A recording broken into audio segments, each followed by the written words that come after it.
Welcome to Double Reads Day. This is Open Mind Alexander Technique. I'm Jess.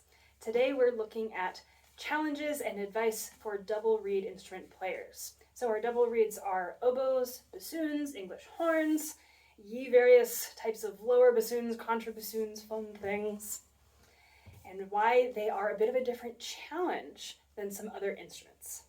So most wind instruments are played with a continuous airstream. There are different levels of resistance on that airstream. For example, in flute, there is no resistance to the airstream at all. It's actually very similar to singing. There is no pressure back at all because there's no reed that a flute player needs to vibrate in order to create the sound. Single reed instruments, which we looked at last week, do have some pressure, but they also tend to take less air than a flute, unfortunately.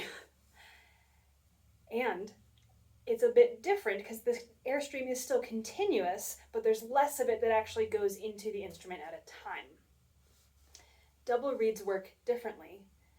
It's not so much a continuous airstream as continuous pressure.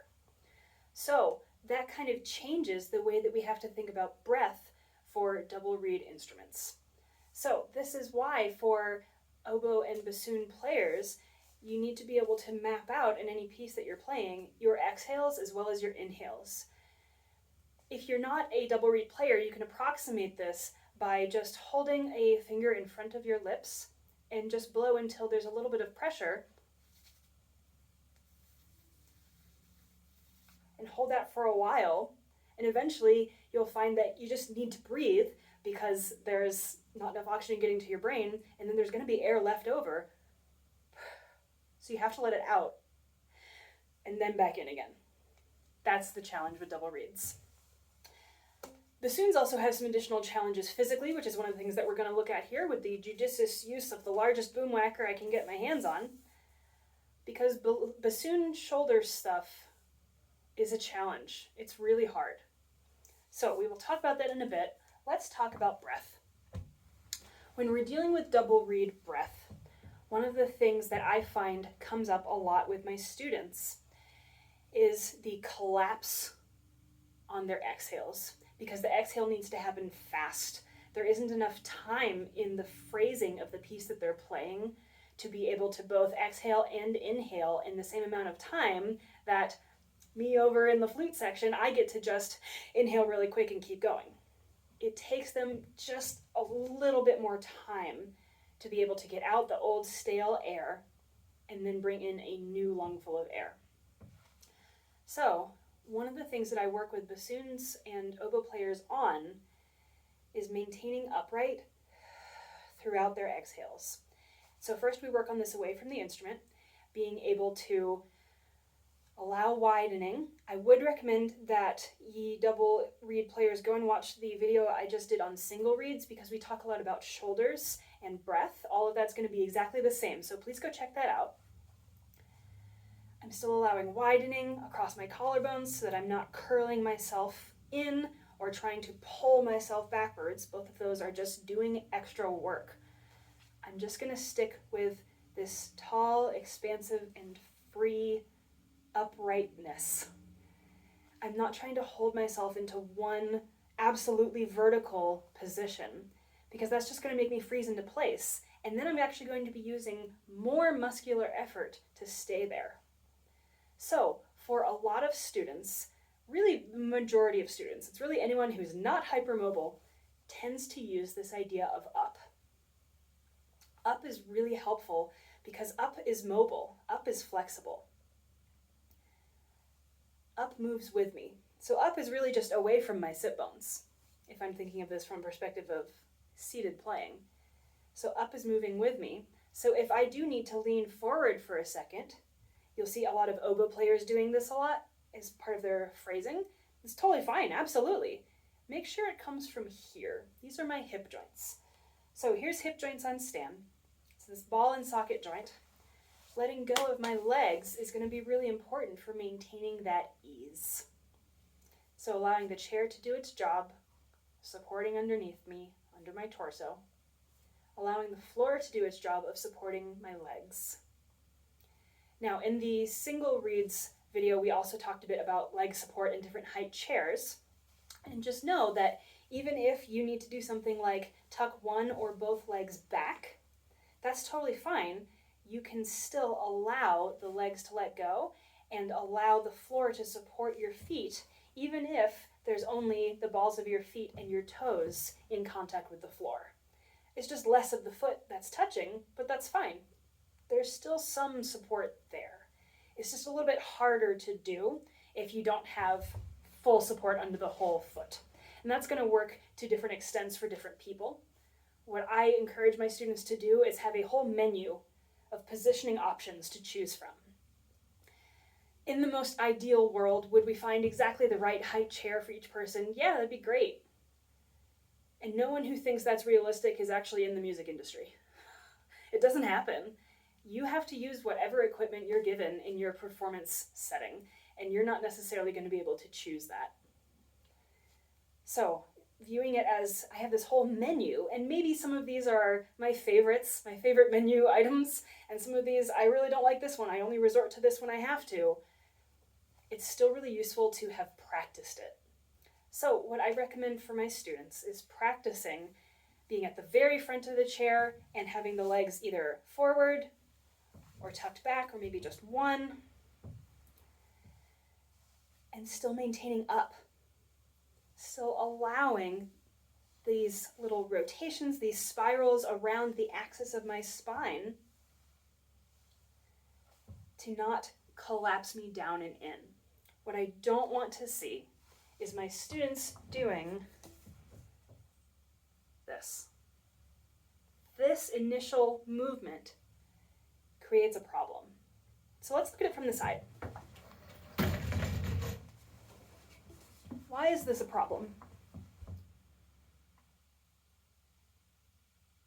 In here, if I just pause myself right here, I have compressed myself. And that's an issue for a couple different reasons. One of them is just in terms of structure in my spine. What I'm asking my vertebrae to do is bend so that they have a lot of pressure in the front and it's a little overstretched in the back. So there's that bend right in there. So that's this part of my back. But then in order to keep looking forward, which we generally do when we're playing these kind of instruments, if your piece isn't memorized, you've got music in front of you and you're going to be looking at it. What do I have to do in order to get a forward curled to be able to allow me to look up? I have to pull in the back of my neck. Now, if I maintain this for a little while, you'll actually hear my voice start to change while I'm here. I go a little more into vocal fry, and that comes from a little more tension going on in my throat versus being here. You can hear the difference there. So with a double reed or really any wind instrument, I don't want that to happen. I don't want my air column to have to take quite such a bendy journey on its way up and out. Here's the bend. It comes from all the way down at the hip joints. So for things like cueing entrances and exits, for as a section leader or like in a wind quintet or something like that, really useful to be able to do. Also cueing to a piano player if you have a collaborative pianist. Here's the end of my phrase. And if I'm going to do very gentle spirals and curves with this, I'm going to make sure that that's really well distributed. I'm going to avoid putting any really sharp bend in this system at any point. The other thing that happens if we end up here is I get a lot of compression on my front, and that influences my breath. Now, we've already established that double reeds have some breathing challenges already. Let's not add to that. Let's not make it worse. When I'm here, what I feel is my rib cage is really pressing down on my belly quite a bit. I'm not getting as free of a breath. It's a little bit harder for my diaphragm to be able to move my lower organs out of the way. And everything just kind of gets pulled down. My shoulders are also wanting to collapse forward as well.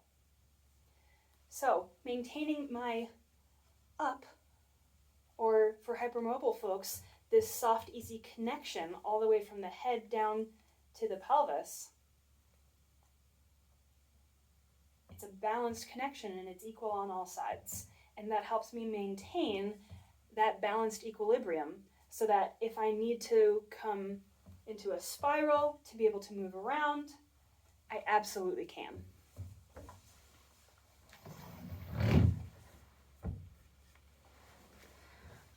Bassoons. Y'all, bassoons are nuts.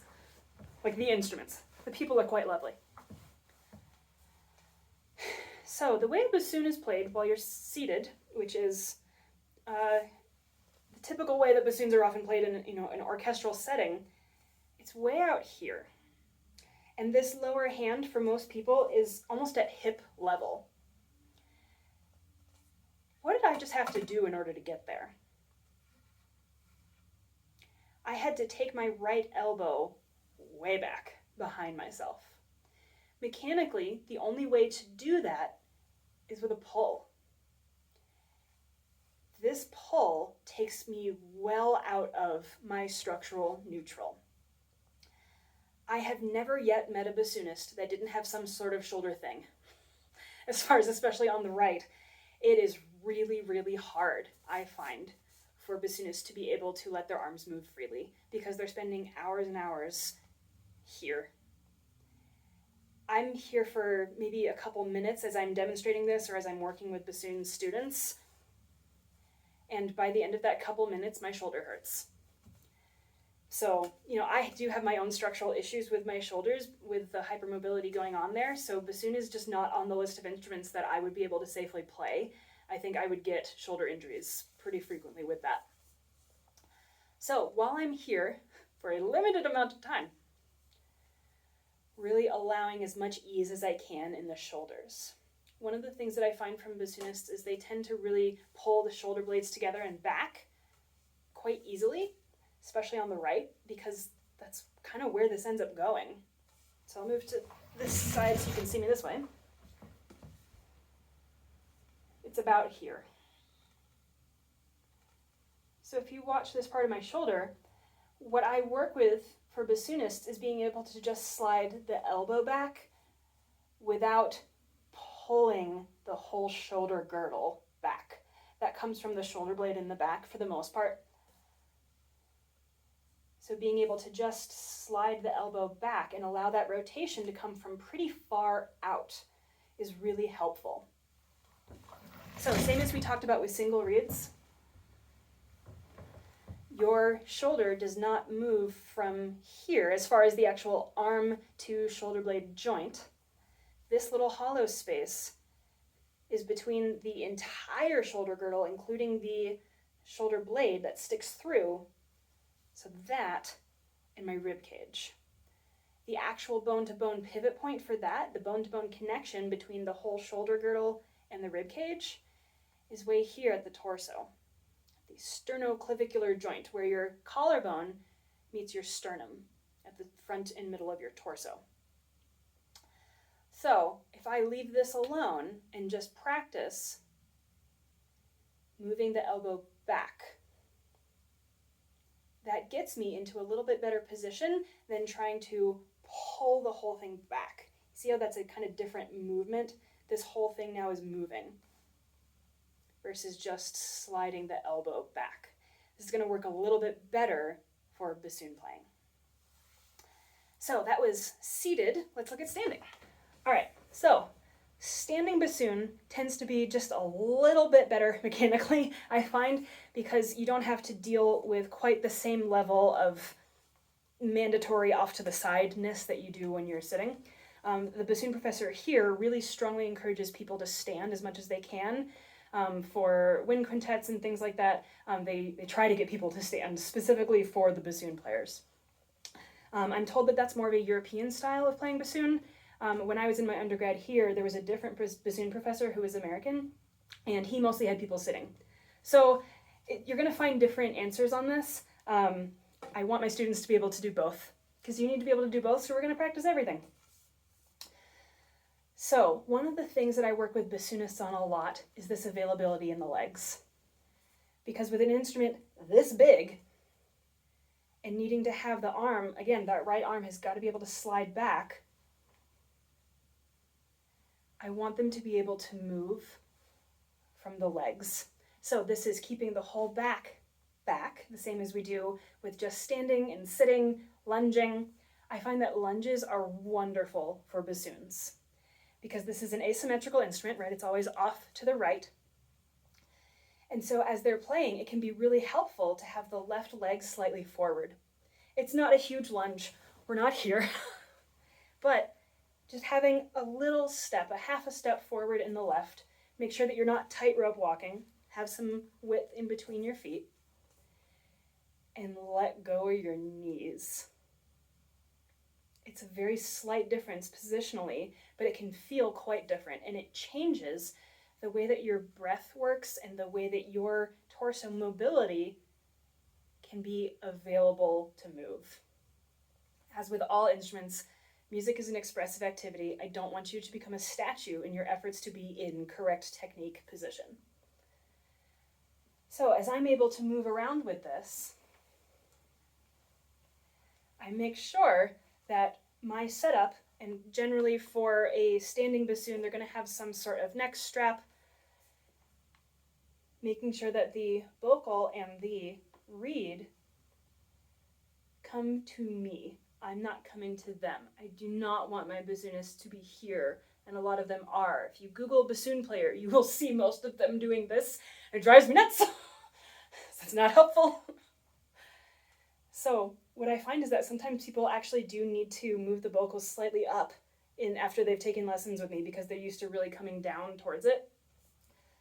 So allowing this length means that this little curvy middle bit has to be at the right height to hold the reed compared to your mouth.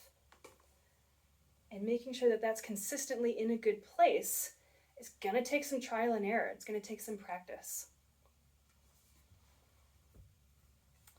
With an oboe, you have a little bit more options here. It's a much lighter instrument, much smaller. I still recommend playing around with lunges, but it doesn't really matter which foot you have forward.